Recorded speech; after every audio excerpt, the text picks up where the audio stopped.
ಬನ್ನಿ, ಚಂದಿರನೇತಕ್ಕೆ ಓಡುವನಮ್ಮ ಅನ್ನೋ ಈ ಕ್ಲಾಸಿಕ್ ಮಕ್ಕಳ ಪದ್ಯದ ಹಿಂದಿರೋ ಕಲ್ಪನೆಗಳನ್ನ ನೋಡೋಣ. ಈ ಕವಿತೆ ಶುರುವಾಗೋದೇ ಒಂದು ಮಗುವಿನ ಪ್ರಶ್ನೆಯಿಂದ. ಸರಳವಾದ ಆದ್ರೆ ತುಂಬಾನೇ ಆಳವಾದ ಪ್ರಶ್ನೆ. ಈ ಪ್ರಶ್ನೆಗೆ ಮಗುನೇ ಉತ್ತರ ಹುಡುಕುತ್ತೆ. ಮೊದಲನೆಯದಾಗಿ, ಚಂದ್ರ ಯಾಕೆ ಓಡ್ತಿದ್ದಾನೆ? ಬಹುಶಃ ಭಯದಿಂದಲೇ ಇರಬೇಕು. ಯಾರಿಗೆ ಹೆದರಿ ಓಡ್ತಿದ್ದಾನೆ? ಮಗುವಿನ ಯೋಚನೆ ಪ್ರಕಾರ ಮೋಡಗಳಿಗೆ ಹೆದರಿರ್ಬೇಕು. ಬೆಳ್ಳಿಯ ಮೋಡದ ಅಲೆಗಳ ಕಂಡು ಅಂತ ಕವಿ ಎಷ್ಟು ಸುಂದರವಾಗಿ ಮೋಡಗಳನ್ನು ವರ್ಣಿಸಿದ್ದಾರೆ ನೋಡಿ. ಅಂದ್ರೆ ಮಗುವಿನ ಕಣ್ಣಿಗೆ ಮೋಡಗಳು ಬರೀ ಮೋಡಗಳಲ್ಲ, ಚಂದ್ರನನ್ನ ಬೆನ್ನಟೋ ಬೆಳ್ಳಿಯ ಅಲೆಗಳಿದ್ದ ಹಾಗೆ. ಮೋಡಗಳಿಗೆ ಇನ್ನೊಂದು ಹೋಲಿಕೆ ನೋಡಿ. ಹಿಂಗಿದ ಅರಳಿಯು ಗಾಳಿಗೆ ಹಾರಿ ಮೋಡಗಳಾಗಿ ಹೇ. ಅಂದ್ರೆ ಈ ಮೋಡ ಅನ್ನೋ ಹತ್ತಿ ಚಂದ್ರನನ್ನ ಸುತ್ತಿ ಒಂದು ಬಲೆ ತರ ಹಿಡಿದುಬಿಡುತ್ತೆ ಅಂತ ಮಗುವಿಗೆ ಭಯ. ಆದ್ರೆ ಇದ್ದಕ್ಕಿದ್ದಾಗೆ ಮಗುವಿನ ಯೋಚನೆ ಬದಲಾಗತ್ತೆ. ಭಯ ಹೋಗಿ ಈಗ ಸ್ವಾತಂತ್ರ್ಯದ ಕಲ್ಪನೆ ಬರುತ್ತೆ.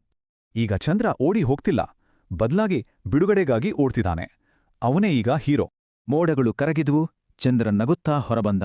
ಮೋಡದ ಸೆರೆಯಿಂದ ಪಾರಾಗಿ ಆಕಾಶದಲ್ಲಿ ತೇಲಿದ. ಕೊನೆಯದಾಗಿ ಬರೋ ಥಿಯರಿ ಇನ್ನೂ ಅದ್ಭುತವಾಗಿದೆ. ಏನಪ್ಪಾ ಅಂದ್ರೆ, ಚಂದ್ರ ಆ ಮಗುವಿನ ಫ್ರೆಂಡ್. ಮಗು ಹೇಳುತ್ತೆ, ಚಂದಿರ ನನ್ನ ಫ್ರೆಂಡಮ್ಮ, ಅವನು ನನ್ಜೊತೆ ಆಟ ಆಡ್ತಾನೆ ಅಂತ. ನಾನು ಓಡಿದ್ರೆ ಚಂದ್ರನೂ ಓಡ್ತಾನೆ. ನೋಡಿ, ಈ ಸಾಲು ಆ ಗೆಳ್ತನವನ್ನ ಎಷ್ಟು ಚೆನ್ನಾಗಿ ಹೇರುತ್ತೆ. ಸೊ ಚಂದ್ರ ಓಡಿ ಹೋಗ್ತಿಲ್ಲ, ಬದಲಾಗಿ ಮಗುವಿನ ಜೊತೆ ಓಡ್ತಿದ್ದಾನೆ. ಇದೊಂದು ಖುಷಿಯ ಆಟ ಅಷ್ಟೇ. ಗೆಳೆಯ ಸಿಕ್ಕದ್ಮೇಲೆ ಸುಮ್ಮನೆ ಇರಕ್ಕಾಗುತ್ತಾ? ಮಗು ಈಗ ಚಂದ್ರನಿಗೆ ಪ್ರೀತಿಯಿಂದ ಆಹ್ವಾನ ಕೊಡುತ್ತೆ. ನಮ್ಮನೆಗೆ ಬಾ, ಬೆಳಕನ್ನು ಚೆಲ್ಲು, ನಮ್ಮ ಮನಸ್ಸು ಹೃದಯಗಳನ್ನ ಬೆಳಗುವಂತ ಪ್ರೀತಿಯಿಂದ ಕೇಳ್ಕೊಳ್ಳುತ್ತೆ. ಹೌದಲ್ಲ, ಆಕಾಶವನ್ನ ನಾವು ಯಾವ ರೀತಿ ನೋಡ್ತೀವಿ ಅನ್ನೋದು ನಮ್ಮ ಕಲ್ಪನೆಗೆ ಬಿಟ್ಟಿದ್ದು.